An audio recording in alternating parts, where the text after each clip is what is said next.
Madame Lenoir, je suis ravi de vous accueillir, Madame la Ministre. Bienvenue en Val d'Oise, bienvenue dans un territoire que vous connaissez bien. Vous y avez été maire. Vous avez un passé qui est affiché et qui en dit long sur votre engagement dans notre pays, dans notre département. Donc je vous laisse la parole pour 30 minutes et on est tout à fait, en attente de tous vos propos sur lesquels on se réjouit à l'avance. Merci beaucoup. Merci infiniment, Monsieur le Président. Cher Patrice Robin, je vous remercie, ainsi que Philippe Tissier, de m'avoir invité à intervenir. Je ne sais pas si vous m'entendez. Oui. Je voulais saluer les sénateurs et sénatrices. Ça ne marche pas? Oui, d'accord. C'est-à-dire que c'est l'heure du repas. Tu t'approches bien. Oui. Merci. Oui. Alors d'abord, je voulais souligner, Monsieur le Président, que vous avez été extrêmement imprudent, puisque vous m'avez invité à parler ce dont j'avais envie de parler. Et c'est très dangereux aujourd'hui où la liberté d'expression est très encadrée et très surveillée. Alors j'ai choisi, en tant qu'ancien maire, et aussi nul n'est parfait en tant que juriste, de vous parler du maire confronté à ce qu'on appelle, notion galvaudée que je voudrais clarifier, l'état de droit. Alors pour moi, et c'est un peu ce que j'ai vécu quand j'étais dans la plus belle commune du Val d'Oise qui s'appelle Valmondois, les maires pour moi, je commence mal, les maires pour moi c'est un peu les hussards de la République.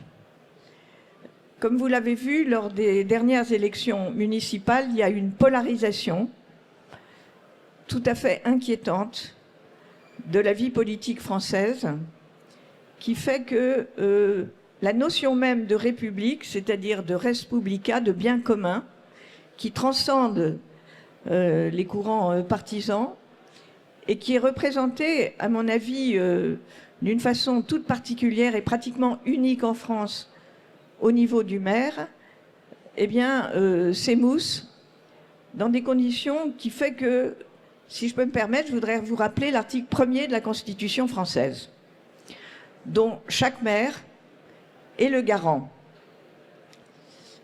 La Constitution française dit en son article 1er, « La France est une république indivisible ».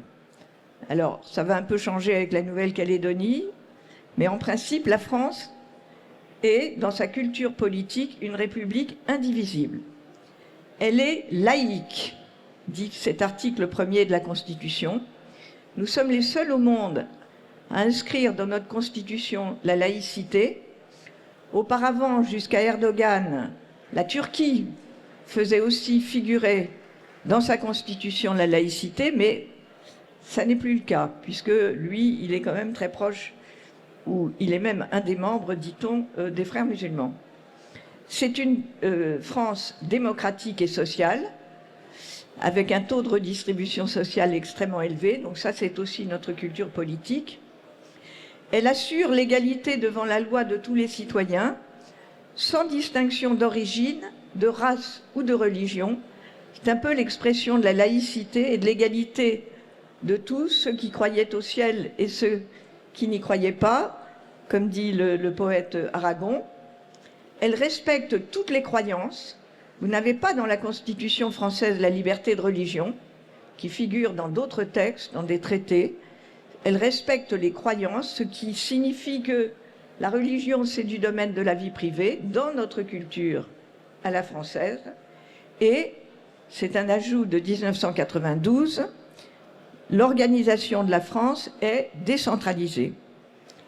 Alors, par rapport à ce cadre qui est celui de la nation France, je pense qu'il y a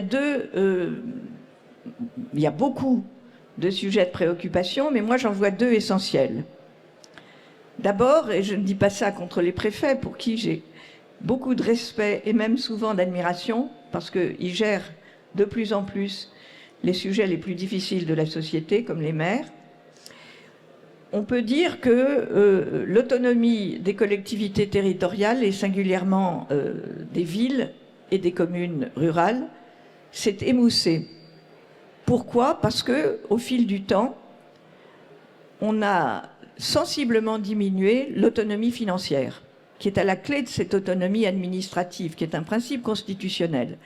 Puisque en 2004, donc je n'assume aucune responsabilité puisque je n'y étais plus, le Conseil constitutionnel a considéré que l'autonomie financière était fondée sur un principe de ressources propres en quantité suffisante, sauf qu'on a inclus dans les ressources propres non seulement l'impôt dont le maire et dont son conseil municipal ont la maîtrise des taux, mais aussi la part des ressources de l'État qui sont allouées aux communes. Donc en fait, il n'y a plus beaucoup de ressources véritablement propres. Je ne vais pas épiloguer sur la suppression de la taxe d'habitation, qui ne m'a pas paru une très bonne idée, mais il est vrai que du point de vue de l'autonomie des collectivités locales, qui est à la base, qui est un pilier de la décentralisation, il y a eu une régression.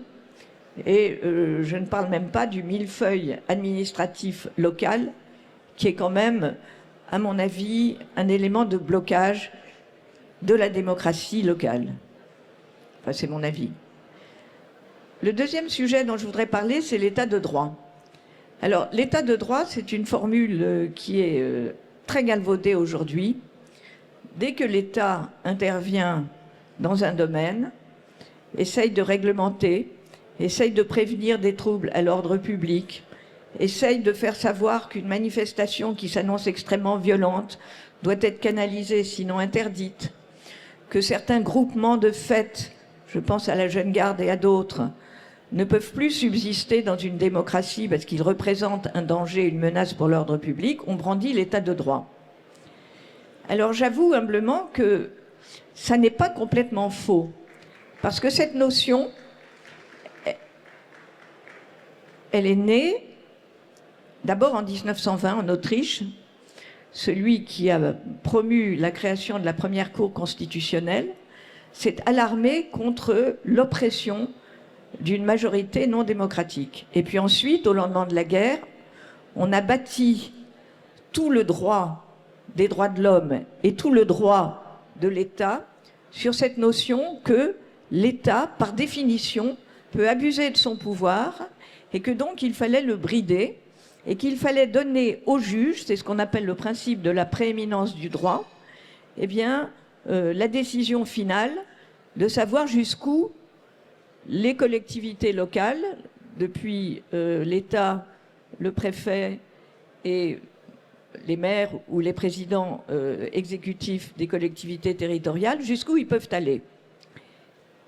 Si bien qu'aujourd'hui, c'est le juge qui décide quel est le camp du bien et le camp du mal politique.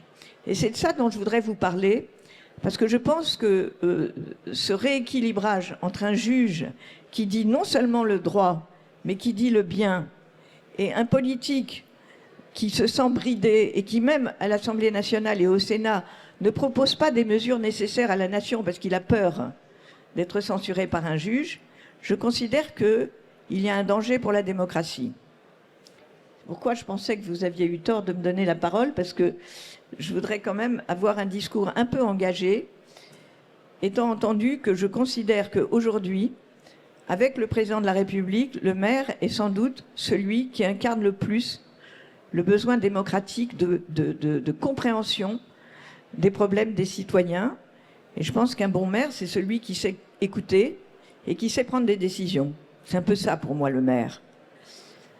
Alors je voudrais parler des dérives de cette notion de l'état de droit en ce qui concerne la prévention des troubles à l'ordre public, c'est-à-dire la police municipale, qui, comme vous le savez, est une police préventive, mais aussi tout ce qu'on considère comme le séparatisme ou le communautarisme, qui, comme je l'ai dit à l'instant en évoquant l'article 1er de la Constitution, est foncièrement contraire à notre culture. On pourrait dire que la Constitution française est un peu comme la Bible. Il n'y a ni juifs, ni grecs, ni etc. Il y a des citoyens français. C'est un peu notre culture. Ça vient peut-être pas de la Bible, Mais en tous les cas, c'est ce qui m'a nourri depuis mon enfance jusqu'à maintenant, c'est-à-dire pendant très très longtemps. Et puis je dirais un petit mot aussi de la collaboration avec la justice et l'autorité préfectorale quand le maire est confronté à la délinquance et qu'il doit garder à l'esprit qu'il est un officier de police judiciaire, c'est-à-dire un agent de l'État. Alors, la prévention des troubles à l'ordre public. Et pour illustrer le fait que c'est le juge qui a le dernier mot, et que quand le juge utilise de façon très discrétionnaire ce pouvoir, ça pose un problème, il faut se resituer pendant l'entre-deux-guerres, où la République était essentiellement opposée à l'Église. Il y a eu un conflit de pouvoir entre l'Église et l'État, qui s'est soldé par la victoire de l'État. Et puis maintenant, l'État, il est parfois confronté à un conflit de pouvoir avec une autre Église. Et je pense que ça n'est pas bon. Alors, il faut se souvenir qu'en 1933, il y a eu beaucoup de processions religieuses, et puis il y a eu, qui ont été interdites par les maires laïcs. Et là, vous avez un cas, c'est Monsieur Benjamin. Ça ressemble beaucoup aux conférences qui sont annulées par les mairies, qui est un écrivain catholique. Et la Fédération des libres penseurs a demandé au maire d'interdire la conférence qu'il devait faire dans la commune. Et le Conseil d'État a décidé que cette interdiction était illégale et a fixé les principes de base de la réglementation des libertés publiques. C'est-à-dire qu'il faut que les élus, le maire ou le préfet, quand c'est dans son champ de compétences, prouvent que la mesure dite de police administrative qui est prise est nécessaire, est adaptée et proportionnée. Alors, avec ces concepts, le juge fait ce qu'il veut. Mais il y a quand même un filtre qui est que la mesure de limitation de la liberté, de s'exprimer, de manifester, ou de simplement organiser un spectacle, cette liberté ne peut être réduite que si on a utilisé la mesure de restriction la plus légère. Par exemple, au lieu d'interdire une manifestation, on la canalise ou on lui fixe des heures prédéterminées.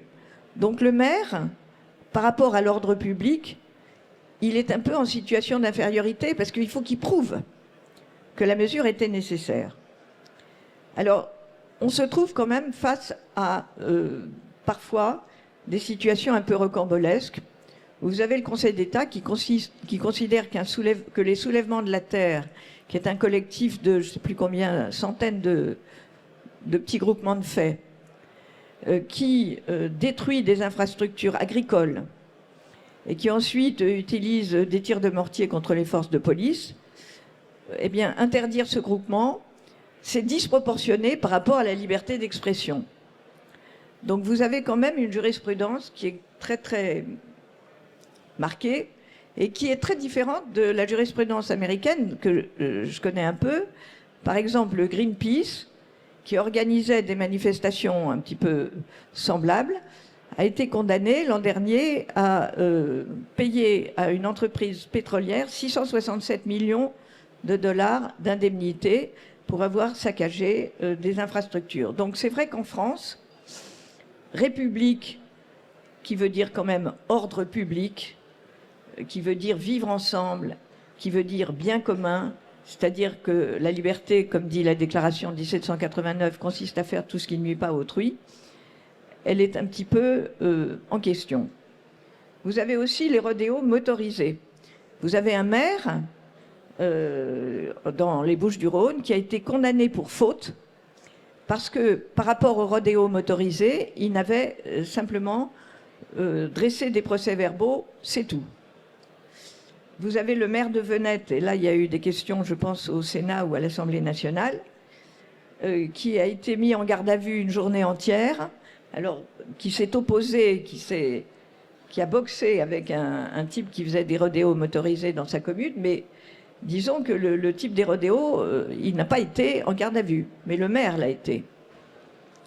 Vous avez également les mariages d'OQTF. Vous avez 2 maires qui ont refusé de marier des OQTF. Et là, vous avez le maire qui est face à un dilemme. Il est face à un dilemme parce que d'un côté, le Conseil constitutionnel considère qu'il y a une liberté du mariage, sauf qu'elle est évidemment encadrée, parce qu'en principe, on ne peut pas épouser sa sœur, on ne peut pas épouser 4 femmes, en tous les cas officiellement, en France. Et là, vous avez un maire qui, en tant qu'officier d'état civil, doit marier, mais vous avez un maire qui, en tant qu'officier de police judiciaire, ne peut pas favoriser le maintien sur notre territoire d'un étranger immigré.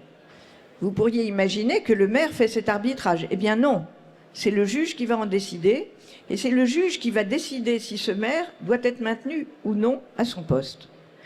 Donc l'état de droit est vraiment un principe républicain formidable, mais il consacre ce glissement du politique au judiciaire dans des conditions qui doivent être pensées et réfléchies. Et vous avez évidemment la déprogrammation des spectacles. Vous avez le cas de Castres, un maire Rassemblement National, qui a déprogrammé une pièce qui s'appelle Passeport, mais je crois qu'il y a un maire aussi dans le Val d'Oise qui l'a fait. Alors soit il le déprogramme, et ça c'est l'affaire Dieudonné, c'est le juge qui va décider si c'était légitime, soit il le déprogramme uniquement parce qu'il ne veut plus le subventionner.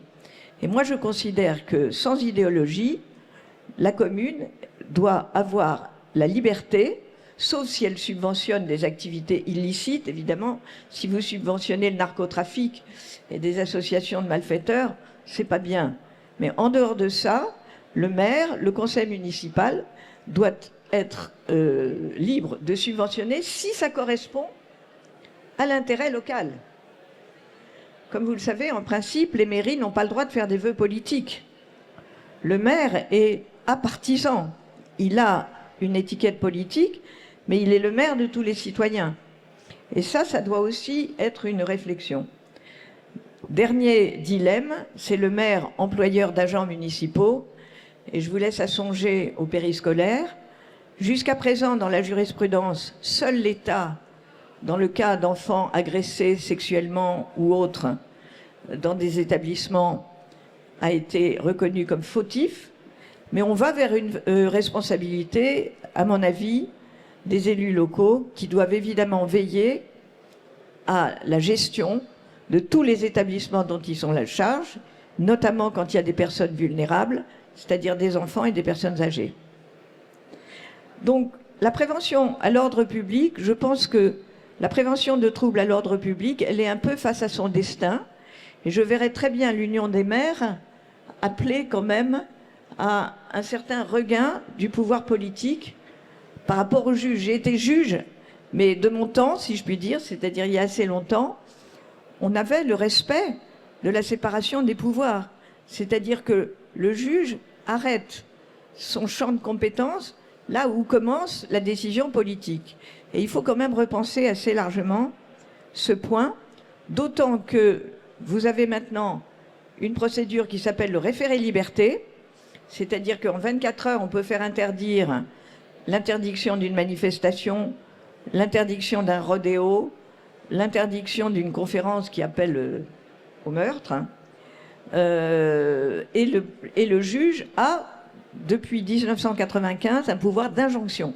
C'est-à-dire il peut obliger les maires à faire et il ne se borne plus à annuler une décision. En plus, il ordonne. Et ça a complètement changé les rapports entre la justice et les élus et les non-élus qui ont un pouvoir d'autorité. Le deuxième point que je voudrais évoquer rapidement, parce que je pense que j'ai fini mon temps, c'est la lutte contre le communautarisme, qu'on appelle de manière euphémistique la lutte contre le séparatisme. C'est pas du séparatisme, c'est du communautarisme, c'est-à-dire l'imposition d'une culture dans le pays d'accueil qui n'est pas la culture de réception. Moi, j'ai une grand-mère russe, mais on se faisait, moi je parle russe, mais on se faisait un devoir de ne pas parler russe parce qu'on était français. Mais ça a changé. Je suis quand même très fière de ma grand-mère qui était avocate en 1908, donc c'était quand même une femme assez en avance. Alors le communautarisme, je parle des crèches de Noël et des statues de la Vierge. Pour donner cet exemple de glissement vers le juge, la crèche de Noël, non mais je veux dire, il faut vraiment se pincer pour y croire. Même si on ne croit à rien, même si on croit dans d'autres religions, il faut se pincer pour y croire. Que le Conseil d'État dise quand et où on peut installer une crèche de Noël, c'est quand même hallucinant. Eh bien, c'est le cas. Par exemple, à Melun, en 2016, il y avait une statue de la Vierge, il y avait une crèche de Noël, après on parlera des statues de la Vierge, qui était installée à titre temporaire. Le Conseil d'État a dit qu'il fallait l'enlever parce qu'on ne peut installer une crèche de Noël que si ça a un caractère festif, mais pas religieux. Alors, pour faire la distinguo entre le festif et le religieux, comme il y a des fêtes religieuses, on met la fête d'un côté et la religion de l'autre. Donc tout ça est complètement en pays d'absurdie, à mes yeux, avec le regard de quelqu'un qui a ma génération et qui vivait dans un pays qui était à peu près rationnel et qui ne l'est plus. Les statues de la Vierge. Vous avez le cas d'une commune qui a acquis une parcelle privée qui était attenante au presbytère où il y avait une statue de la Vierge. La statue de la Vierge est passée du domaine privé au domaine public et il a fallu l'enlever. Parce que la Vierge, elle est vierge. Moi, je trouve que c'est dommage. Il n'y a plus de Vierge, donc on voit une qu'on laisse subsister. Non, mais c'est en rigolant. Donc c'est complètement absurde. Enfin, à mes yeux. Vous avez les burkinis dans la piscine, parce que ça crée une grande incertitude. Il n'y a rien de pire pour un élu, pour quelqu'un qui a une fonction d'autorité, ou pour une entreprise d'ailleurs, puisque vous en avez parlé, que l'incertitude. Sur le burkini, dans les piscines, qui est quand même un tout petit peu ce qu'on appelle le prosélytisme religieux, sans le dire. Parce que le burkini, c'est soi-disant une question d'hygiène. Vous avez l'affaire du règlement de la piscine de Grenoble. Alors, en 2016, le Conseil d'État a dit oui, le maire a le droit d'interdire les burkinis dans la piscine parce que c'est une question hygiénique. Je ne vois pas en quoi les cuisses des femmes sont moins hygiéniques que les cuisses des hommes. Je trouve que c'est quand même une discrimination à raison du sexe qui mériterait une poursuite. L'Union des maires pourrait d'ailleurs le faire. Et donc, en 2022, comme il y a eu quand même pas mal de protestations à la suite de cette jurisprudence, en 2022, on a interdit que le règlement de la piscine de Grenoble, qui est donc déterminé par le conseil municipal, prévoit l'interdiction du burkini en disant que l'hygiène était un prétexte et qu'en fait, ça portait atteinte à la neutralité du service public municipal. Donc, en fait, vous passez en 6 ans d'une jurisprudence qui est exactement contraire. Alors, je ne parle pas aussi des conférences, puisqu'on a beaucoup parlé. Alors, vous avez les conférences pro-salafistes, vous avez les conférences pro-Palestine, vous avez les conférences pour Israël, vous avez les conférences. Donc, tout ça devient une sorte de petite guerre civile larvée qui est très malsaine. Et je pense que ça doit être un point de réflexion pour les élus. Alors, j'en finis là pour dire que je pense que malgré les démissions qui sont un peu préoccupantes des maires en cours de mandat, avant 2026, la fonction municipale reste, comme on dit, le plus beau métier du monde et elle est encore extrêmement attractive. Et si les élus, comme le disait mon ami Philippe Dessertine, vont avoir moins de moyens, ils vont avoir plus d'arbitrage à faire. Et il va falloir rétablir des impôts propres, économiques, pour attirer des activités qui permettent à la commune d'être intéressée directement en termes de ressources au développement économique. Donc il faut qu'il y ait plus de capacité de gérer du point de vue économique et de la rentabilité des finances locales les communes. Mais il faut aussi, c'est une autre bataille, que les élus quand ils sont républicains, ce qui arrive quand même en très grande majorité, aient la possibilité d'imposer leur choix. Et de considérer que la laïcité, ça se traduit en actes, et que également, la République, ça veut dire qu'on est tous des citoyens, et on ne se définit pas uniquement par son genre, ou par sa race, ou par son origine géographique, ou par ses opinions politiques. La France a cet avantage culturel et, je dirais même, philosophique sur beaucoup de nations, c'est que nous, on considère qu'un citoyen, il a sa valeur en soi. Et donc, ça pose le problème quand même, qui est encore plus grave à mon avis, de l'éducation dans les établissements scolaires et universitaires français. Merci beaucoup.